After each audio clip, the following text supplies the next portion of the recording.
Hello, hello mga kaguro. Have a nice day.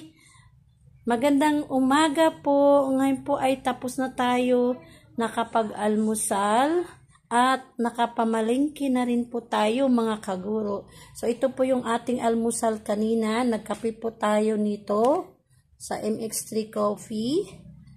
And then meron po tayong nagprito po ako mga kaguro ng tuyo. Ayan, sapsap po ata ito mga kaguro, 3 piraso. Naubos natin yung 2, 1 piraso na lang po yung natira. And then meron din po tayong ito po, paksiw na tamban ba? Ano ba tawag nitong isda na ito mga kaguro? Yan. And meron din po tayong sobra kagabi na pinrito nating pork. Ayan po. So, yan po yung ating ulam ngayong almusal. Ating breakfast. Ayan po. So, tapos na tayo nag-almusal. And then, nakapamalingki na rin po tayo mga kaguro. So, ito po yung ating nabili. Bumili po tayo mga kaguro ng fruits. Yan. Hindi po mawala yung fruits mga kaguro dahil malaking naitulong po yan sa ating katawan mga kaguro. So, bumili po tayo. Kahit paunti-unti lamang po mga kaguro, basta meron tayong fruits na mabili po mga kaguro. So, bumili po tayo ng ubas. Ayan po. So, worth ano po to? Yung ubas natin ay worth 60 pesos. Ayan po. Lampas po siya sa 1/4. So, meron po tayong ano dito. Ayan. Ito po yung ating ubas. And then, bumili din po tayo ng orange. Yung ating orange po ay 4 na piraso. 50 pesos po 4 na piraso. Umpok po siya ito mga kaguro. Nakaumpok na po siya tig-4 na piraso. 50 pesos. Ayan.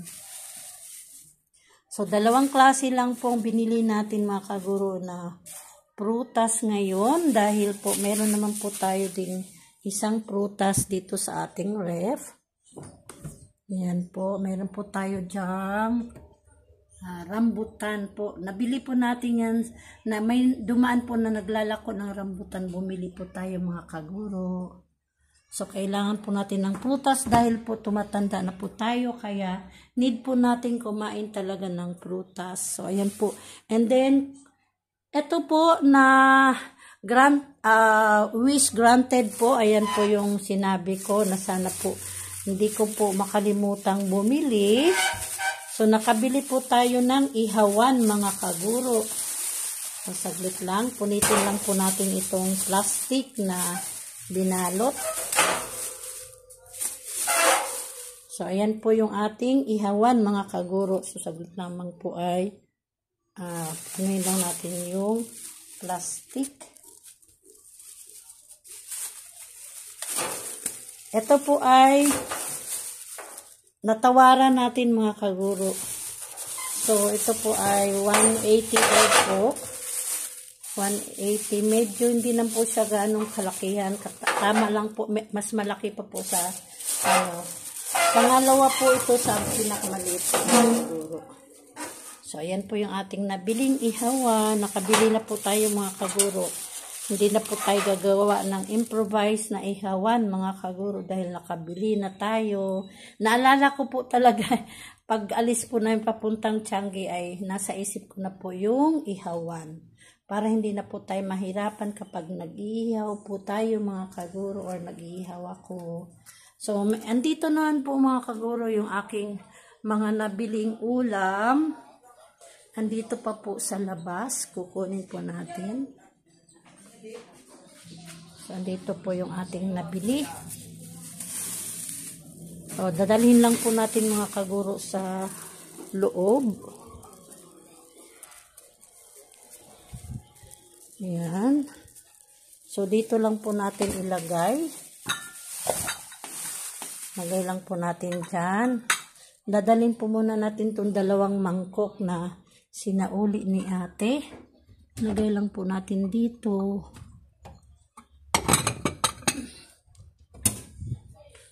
So, ayan na po mga kaguro. Kunin pa po natin yung natira doon.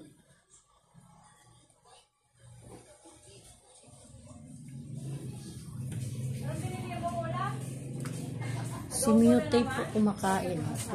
Binigyan namin ng pagkain. So, ayan po. Ito po yung ating nabiling mga ulam.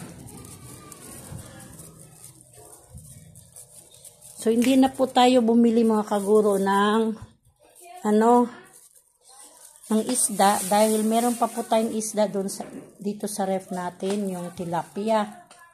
So, hindi na po tayo bumili ng isda. So, kuha lang po tayo mga kaguro. Kunin lang po natin yung ating langganang maliit. Lagyan natin po mga kaguro sa ating nabiling mga ulam. Magay lang po natin dyan. So, ito po mga kaguro. Bumili po tayo ng dalawang hindi na po tayo nakaabot mga kaguro ng kasi magaganda po yung kanilang upo po. Kaso lang, ito po yung nabili natin ay napagpilian na po. Pero okay lang naman dahil alam ko kahit ganyan po yung kanyang balat ay hindi naman po tagos yan sa laman. Yung sa balat lang po yan. At mura lang din po kasi pag ganito po kalaki, pag dito po tayo bibili malapit sa atin ay ito po ay 60 pesos na po yan. Doon po sa ngayon, nabili po natin to ng 20 pesos. So, 40 po yan. 40 pesos po yung dalawa mga kaguro. So, yan. Binili ko na rin po kahit hindi na po maganda yung kanyang balat. Pero hindi na po siya sira. Parang lang po talaga yung balat niya. Pag binalatan po ay hindi po yan sira sa loob. So, ayan po. So, meron din po tayong nabiling. Ayan po. Bumili tayo ng 10 pisong sili. Ayan po, siling mahaba, yung pansigang po dahil mahilig po tayo dyan. So, kunin ko lang po dito sa plastic. Ayan po ang 10 piso po. Ayan, 10 piso po yan. Medyo mura na lang din po kasi alam niyo po ba na mahal ngayon ang sili? Yan, siguro po sa iba po ay yan po ay 20 pesos na po. So, 10 piso lang po yan. Yung ating kamatis naman po ay bumili rin po tayo. Ayan. Tanggalin natin sa plastic.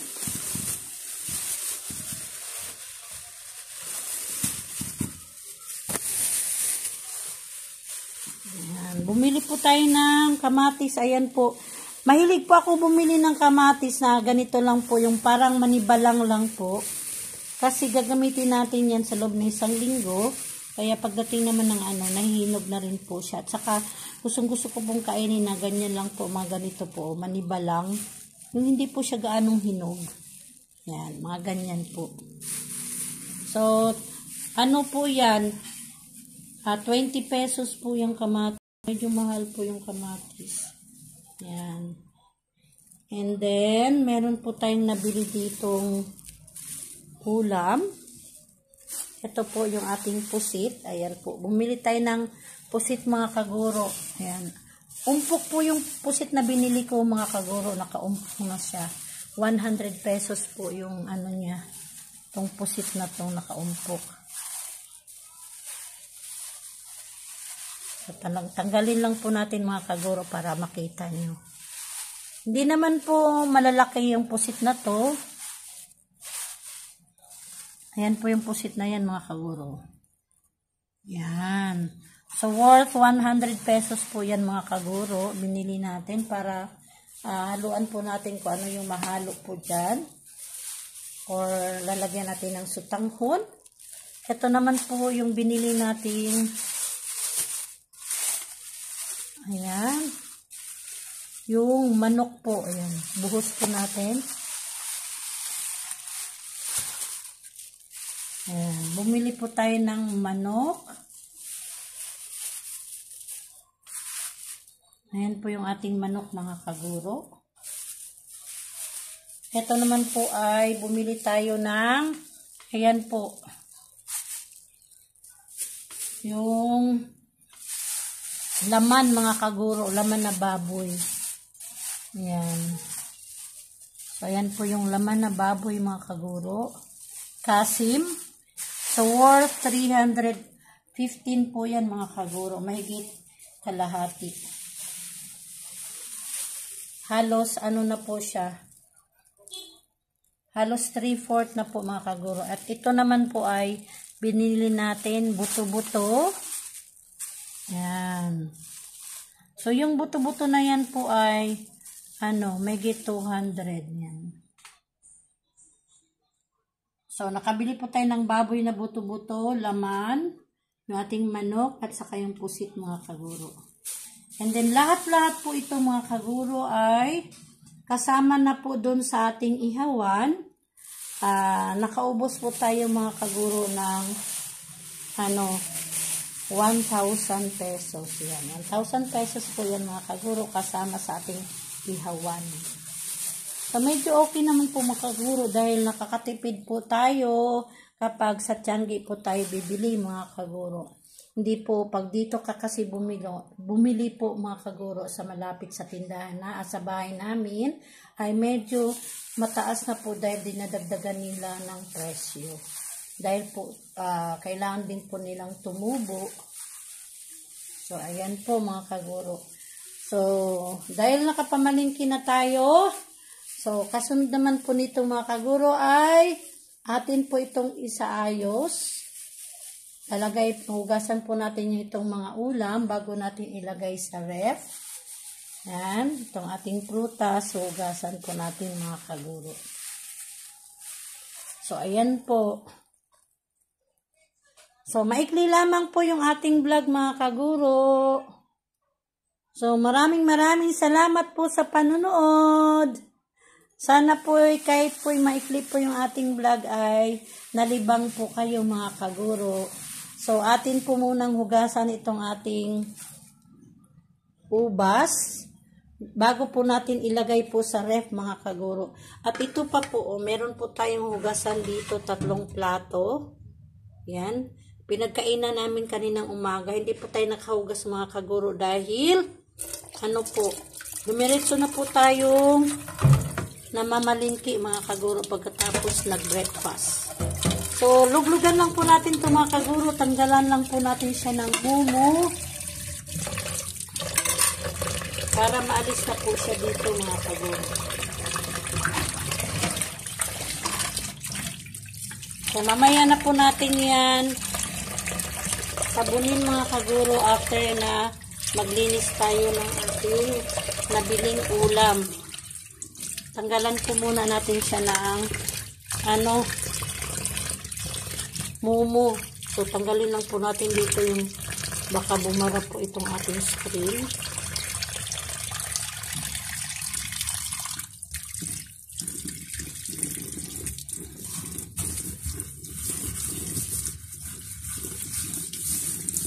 So, i-brush lang po natin to para luminis po mga kaguro. Yan, wala na po yung mumu. So, ngayon po ay hugas lang po tayo ng kamay para mahugasan natin yung ating ubas. So, lagay lang po natin dito sa mangkok yung ating ubas para mahugasan natin.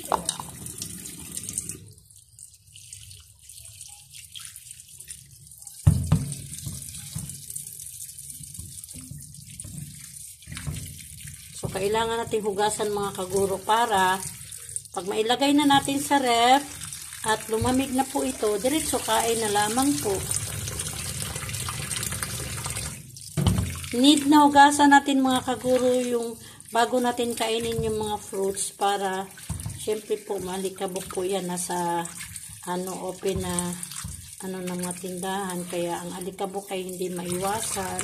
Kaya kailangan pong hugasan natin ang prutas bago po natin kakainin. Ipatayin po muna natin ito mga kaguro. So, patuyuin lang po natin. Lang po natin yung tubig na nagpundo sa mangkok. So, ayan po. Nahugasan na po natin ang ating ubas. Lagay na po natin dito sa ating ref. Para maya-maya po ay pwede na po tayong kumain. So, lagay lang po natin dito mga kaguro. Ang ating ubas. At tugasan naman po natin ang ating, ito yung ating orange. Ayan, yung orange po natin mga kaguro.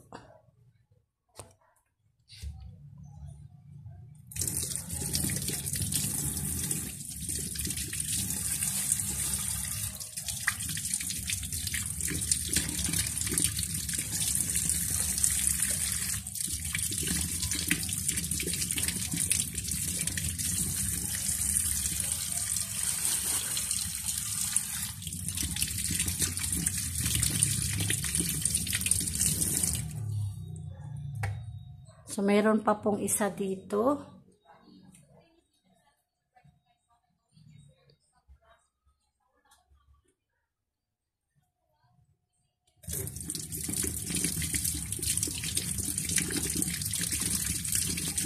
Ayan. So, tapos na po natin hugasan mga kaguro yung ating 4 na orange. Lagay na po natin dito sa ating ref para lumamig po siya. Masarap po kasi kainin kapag malamig mga kaguro. So, lagay lang po natin dito sa bandang itaas. Ayan. So, ayan na po mga kaguro.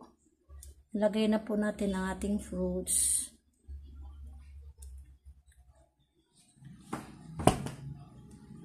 So, hindi ko na po kayo dadalhin mga kaguro sa paglilinis nitong ating ulam.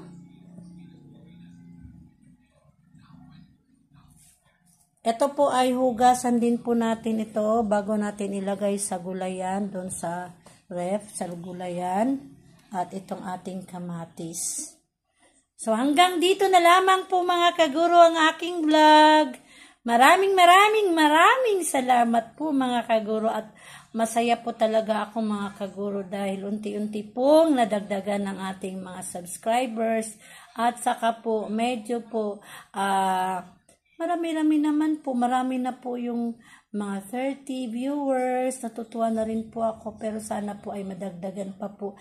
Sana'y manood po kayo sa aking mga vlog mga kaguro. Yung mga vlog kong mga iba pa po mga nakaraan po mga vlog. Sana'y panuorin niyo po mga kaguro. Maraming salamat po. At shout out po doon sa bagong kakilala ko po na nag-comment down sa aking vlog. Kay Kuya Waray. Yun po at Kuya Waray. Na-subscribe na po kita, sir or ma'am po, mga kaguro. Salamat. God bless po sa inyong lahat. Bye-bye.